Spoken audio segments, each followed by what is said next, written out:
Yo, what's going on, guys? So, a little update, or actually a big update. I basically sold my AMD Ryzen system with the 5950X and motherboard, CPU, RAM, even the graphics card, which is a 3090 Ti. And then I don't know, I found this awesome deal on MSI Suprim X 3090 Ti for only $1,100, brand spanking new.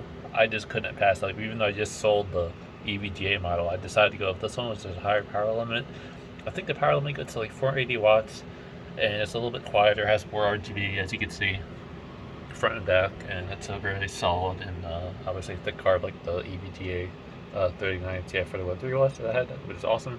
And then motherboard, MSI Unify Z90, DDR5 RAM, 32 gigabytes, G-Skill, for the exact brand, but the PC 6400 megahertz RAM, and then Cold Light Corsair H170 E-Lite CPU LCD cooler, and tons of space for fans. Got lots of 120 millimeter Corsair fans for intake, and then I got of course a 420 millimeter radiator, which is cooling the CPU, and then the CPU is a i9 12900KS. Micro Center is having an awesome deal, which I couldn't pass up, even though, of course, Intel and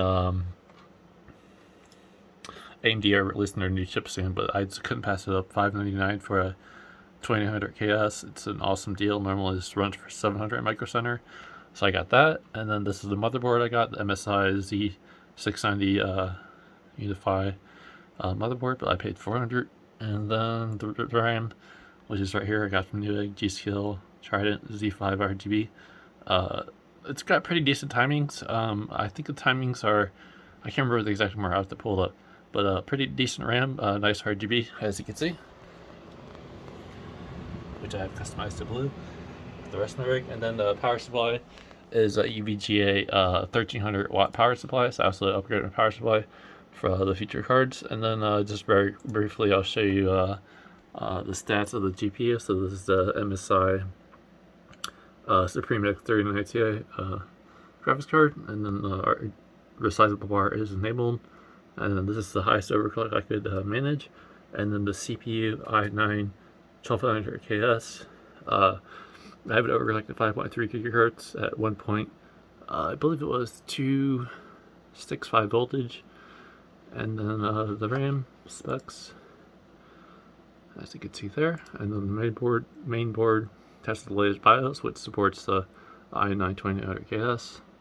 And then MSI Afterburner, this is the overclock settings I use. I had the fan at auto, but core clock additional 140 megahertz, memory additional 1435, which puts it at 1492 megahertz memory overclock, and then the boost in GPU T 2090, but in real world it's around 2168 to 2190 when running tests. And then benchmarks.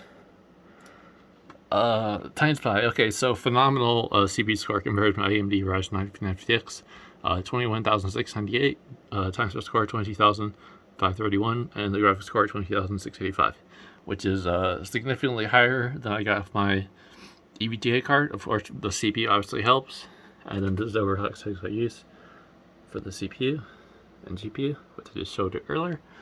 And then for Portorial, 15,481, which is a little bit higher than I got the EVGA card. Now this doesn't really affect the CPU.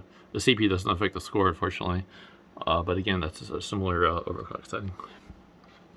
I think that's all I wanted to show you guys. So yeah, I basically did a huge side grade to an Intel system, which I think is phenomenal. I thought it was a good deal. I mean, 1100 for 3090 or 3090 Suprim X.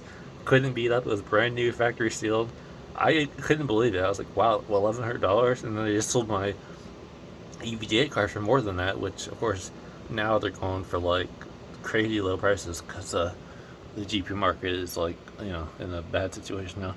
Well, it's in a good situation for buyers, obviously, but for NVIDIA, not so well. But that's the new rig, and I guess the next thing I'll do is get a PCIe 16-pin power supply that supports these cards. These terrible adapters there, which don't look very nice. Other than that, it's a solid rig, and I just wanted to update you guys. That's what's going on. And then that's my Corsair Obsidian 1000D Super Tower case. And that's the current situation. So I did a side grade basically. So thanks for watching, appreciate all the support, and see you guys next video. And if you guys want to see any, if you want to see a full review on this card, feel free to let me know, and I will do that. And then I will take things from there. And then we'll see how the new Intel chips do, and then the AMD chips as well. So thank you for watching. Appreciate all the support. Stay positive for life, and keep doing what you enjoy doing. And mine happens to be spending a ridiculous amount of money on computer parts. But the good thing is I sold my old parts first before upgrading. So peace out. Thanks for watching.